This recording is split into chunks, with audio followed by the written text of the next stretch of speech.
I denne videonote vil vi gennemgå de første 3 opgaver af eksamensprojektet Turtle. Brug et øjeblik på at løbe opgavebeskrivelserne igennem, og pause eventuelt videoen, så du får tid nok til at læse dem.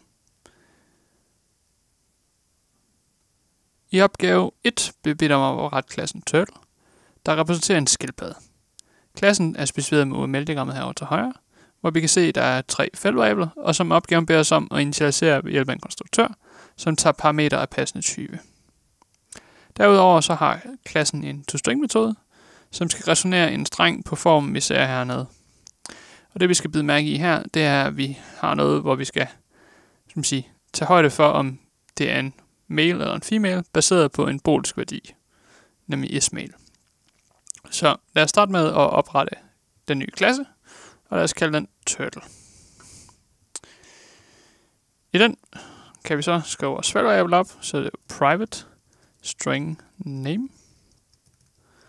Så skal vi have en private int, eller boolean faktisk først, hvis vi tager dem rækkefølgen, is male. Og så skal vi have en private int age. Godt. Lad os lige se, om det compiler os. Det gjorde det. Godt. Så skal vi have en konstruktør, så vi kan initialisere vores feltvariabler, så vi skriver public. Og så skal vi huske, at konstruktøren skal have samme navn som klassen, så den hedder public turtle string name. For parameteren name eller mærket, så skal vi have en boolean is male. Så skal vi have en int age. Godt. Så skal vi så have se, om det compiler os. Det gør det. Så nu skal vi så have tildelt feltvariablerne værdien, så det bruger this name er lige med name, og this is male lige med is male, og this age er lige med age. Og igen, så tjekker vi det compiler, og det gjorde det. Godt. Nu har vi så initialiseret vores feltvariabler, og vi har oprettet konstruktøren og så videre, så nu kan vi gå i gang med vores toString-metode, så vi skriver public string toString med stort S, og lad os bare lige til at starte med at returnere den tomme streng, så vi kan tjekke, at det compiler, med signaturen i hvert fald. Det gjorde det. Så skal vi have en string res, fordi det første herhenne, det første i strengen, det kan vi sådan set gøre sig gældende for begge to. Det er kun den sidste del, hvor vi er nødt til at gøre noget baseret på den her boolske værdi. Så vi kan her skrive først name, og så konkatenere kolon og et mellemrum på, og så kan vi konkatenere alderen på, det vil sige age. Så skal vi konkatenere mellemrum og years, et komma og et mellemrum på. Og så skal vi sådan set stoppe der. Lad os lige se, om det compiler stadigvæk. Det gør det. Godt. Så baseret på, om det er en mail, vi har fat i, så skal der ske et eller andet. Sådan der. Hvis det er en mail, jamen så skal vi returnere vores res, og så skal vi have konkateneret mail på res. Men ellers, så skal der ske noget andet. Og det er, at vi skal have res, og så skal vi have konkateneret female på i stedet for. Så lad os lige se, om det også compiler alt sammen. Det gjorde det. Godt. Så nu har vi så lavet vores toString-metode, og så siger vi er færdige med opgave 1. Så kan vi gå videre til opgave 2, hvor vi bliver bedt om at oprette den her driver-klasse med en exam-metode. Metoden skal være statisk, have returtypen void og ikke tage nogen parametre.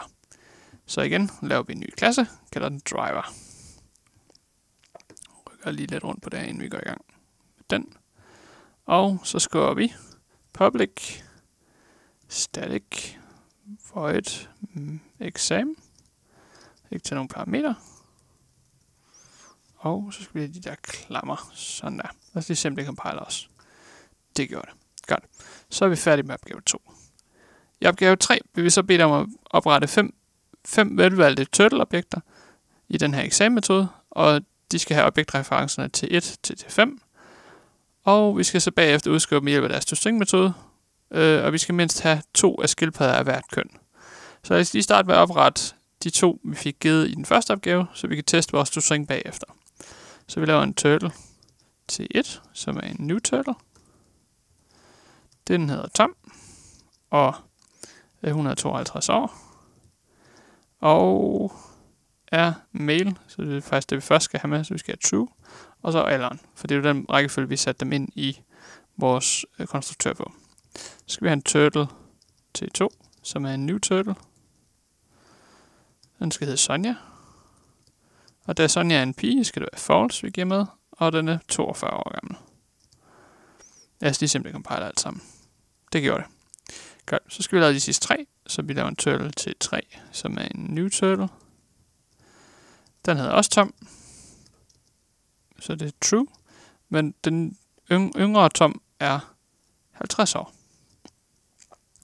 Så skal vi have en turtle til 4, som også er en new turtle. Og lad os sige, det hedder Anja. Og det vil sige, det er en pige, det vil sige, det er false eller hunkøn.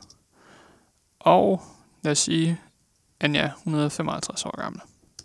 Og til sidst, så skal vi have en turtle til 5, som vi kan kalde Anders for eksempel.